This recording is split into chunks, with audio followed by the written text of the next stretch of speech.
12 horas, 21 minutos. Agora vamos falar de uma comunidade que vive na pobreza. Nossos repórteres voltaram a Santana do Mundaú para ver a situação de um grupo de remanescentes quilombolas. Mesmo descendentes de escravos, eles sofrem com o sol e alguns desenvolvem câncer de pele, né? Nós já fizemos a denúncia aqui no LTV, mostrando que eles não tinham qualquer tipo de assistência. Na época, isso em 2011, foi prometido uma série de atividades para minimizar os problemas de lá. E o que acontece é que esses quilombolas, eles não têm acesso algum a formas de prevenção. E o que você vai ver agora na reportagem de Catarina Martorelli e José Maria Chagas. Região de serras, verde por toda a parte. Estamos em Santana do Mundaú, zona da Mata Alagoana. Nosso destino é a zona rural, onde vive uma das comunidades quilombolas mais isoladas do estado. Para isso, seguimos 10 quilômetros por estradas de terra. Um dos pontos mais altos, chegamos ao povoado Filus. E logo descobrimos o que essa gente tem de tão peculiar. Muitos, mesmo afrodescendentes, são brancos de cabelos loiros e olhos claros. Joselito, por exemplo, é negro, casou-se com uma negra e teve 4 filhos. Thaíse nasceu albina, para estranhamento dos parentes. O cabo disse que não é filha minha. E eu disse sempre que ela nasceu aqui em casa. Aí por aí eu retornei que é filha minha. E é filha minha do sangue meu, mais dela. O albinismo é um traço genético comum em famílias onde existe a tradição do casamento entre primos. Quanto mais próximo o parentesco, maior o risco dos filhos nascerem com algum problema físico. Entre primos de primeiro grau, a chance é de 12%. As doenças mais comuns são o nanismo, albinismo, retardo mental e deformidades nos pés e nas mãos. O parentesco aumenta o risco, é um fator de risco. Porque, na verdade, este gene de alguma determinada doença, ele está mais frequentemente dentro da sua família do que o risco de você encontrar uma pessoa na população que tenha esse mesmo gene, que é raro. A comunidade Filus vive do que planta, principalmente das lavouras de banana. Albinos ou pretos, todos trabalham na roça. O albinismo é uma doença sem tratamento e o perigo está justamente na cor da pele muito clara. Sem acesso a cuidados básicos de saúde, esses quilombolas terminam desenvolvendo precocemente manchas e feridas por causa do sol. Com um diagnóstico muitas vezes tardio, tem até quem não resista à gravidade do câncer de pele. As pintinhas pretas são vistas principalmente no rosto e nos braços dos agricultores albinos. Creonice tenta se prevenir, mas nem sempre tem dinheiro para comprar protetor solar. Minha pele queima, arde, eu não aguento. 2 quilombolas já morreram por causa do câncer de pele. Claudevan teve sorte, foi operado a tempo, retirou um câncer no rosto e outro na orelha. Os albinos também têm sensibilidade à luz. A exposição dos olhos ao sol pode causar cegueira. Dona Creuza quase não enxerga mais e carrega no corpo cicatrizes de cirurgias para retirada de tumores. Porque como é que eu não sabia o que era, né? Fui para Mandaú, de Mandaú, o doutor levou eu para Maceió. Por aqui ninguém nem se consulta e nem faz exame, não. Em novembro de 2009, o ALTV mostrou a promessa da Secretaria Estadual de Direitos Humanos de fornecer protetor solar e óculos de sol aos quilombolas albinos. A gente está formando uma comissão, para que, através do Gabinete Civil, a Secretaria da Mulher, Cidadania e Direitos Humanos e entre outras secretarias, para que cada uma disponibilize o que tem de competência de fazer na comunidade. Mas o fornecimento não durou muito. Foi prometido, mas depois do prometimento só 2 vezes que chegou. E de lá para cá mais nenhuma vez.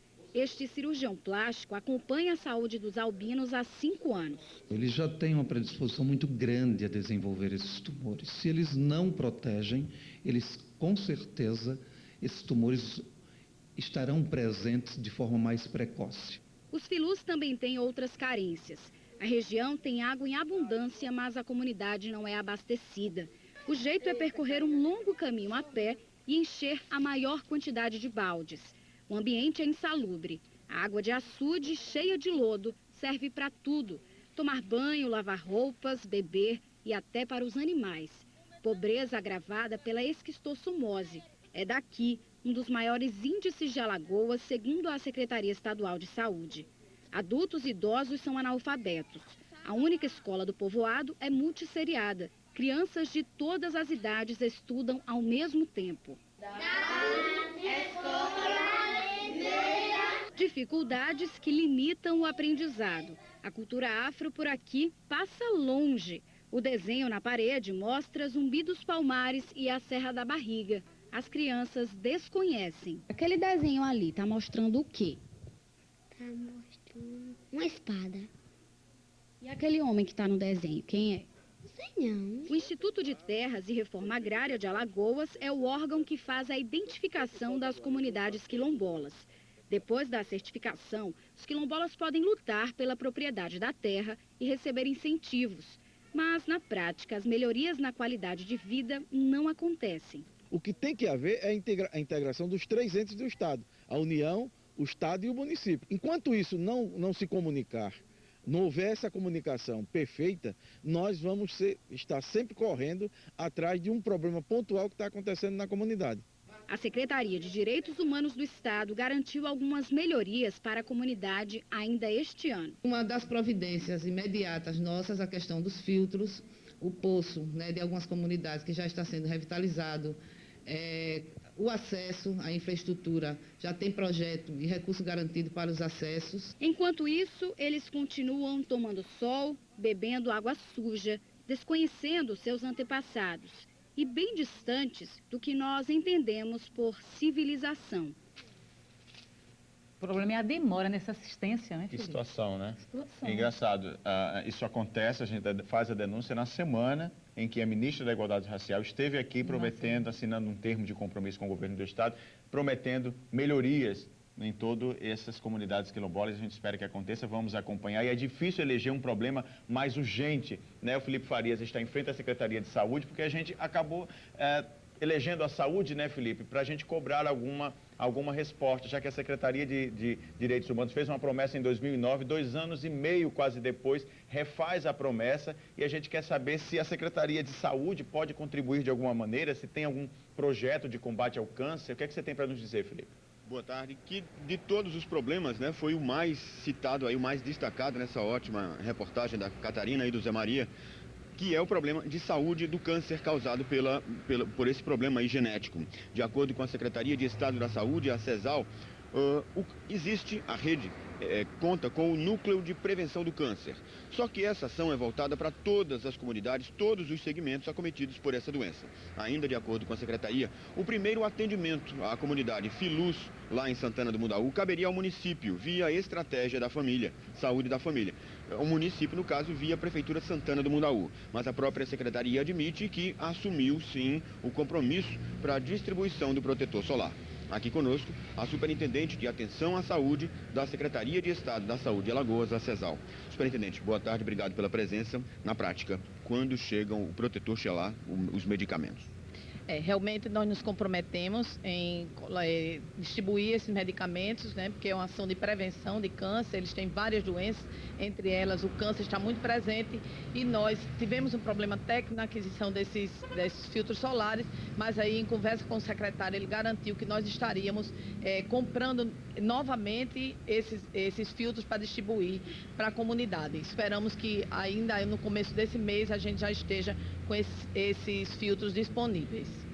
Essa distribuição, a gente viu aí na reportagem também que houve duas entregas, 2 atos de distribuição e não teve continuidade. Essa distribuição agora iria continuar? Nós não temos a política do quilombola, ela agora que começou a ser fortalecida no Brasil. Hoje a gente tem planos já desenhados junto à Secretaria da Mulher e entre as ações a serem desenvolvidas é garantia de construção de unidade básica para atendimento que tem que ser dada pelo município, proteção e promoção da saúde e prevenção de algumas doenças que são típicas deles. Então, dentro desses projetos hoje que estão amarrados com os ministérios, a gente também tem a aquisição do filtro solar. Então, eu creio que seja uma ação agora, daqui que não vai ter mais sofrimento de solução de continuidade. Sandra, não só em relação à distribuição dos produtos como o filtro solar, claro que é importante, que isso é preventivo, né? Mas o acompanhamento mesmo, o atendimento de saúde, muitos precisam vir aqui à capital para receber esse atendimento, é isso? No hospital universitário. A obrigação do município, de colocar médicos profissionais à disposição da comunidade, até porque eles fazem parte da comunidade, da população como um todo. Então, a população tem que ter assistência médica. Então, é necessário que a gente sabe da dificuldade de acesso, mas que os profissionais cheguem a essas comunidades para dar assistência. O câncer é uma doença tratada naquele extrato da atenção à saúde que a gente chama de média complexidade. A atenção básica é prestada pelas equipes do PSF, lá no município, no posto de saúde. Quando as doenças são mais comprometedoras, como é o caso do câncer, esse atendimento já passa a ser de alta complexidade, que é um extrato sobre o qual está a responsabilidade do Estado. Isso, nem sempre a alta complexidade está sobre a administração só do Estado. Município como Maceió, Arapiraca, ele já tem alta complexidade. Mas o principal papel do Estado é subsidiar o município para o trabalho de promoção e prevenção dessas doenças. Superintendente, obrigado pelas informações. Pois é, Felipe Liara, previsão aí para o início do mês de maio, distribuição finalmente aí do protetor solar para a comunidade quilombola lá em Filuz, Santana do Mundaú. E para um atendimento mais completo, né, Felipe, tem que ter, sim, empenho do governo estadual, municipal e federal, né? Tem que haver aí esse entendimento para que a comunidade seja realmente atendida, dignamente atendida, né? Obrigada pelas informações. E fica também um apelo para os órgãos fiscalizadores que façam o papel que nós estamos fazendo enquanto imprensa, que é de fiscalizar, denunciar, de que os serviços básicos estão chegando a essas comunidades, né? Ok, vamos ao intervalo comercial. Em instantes, no Dia Nacional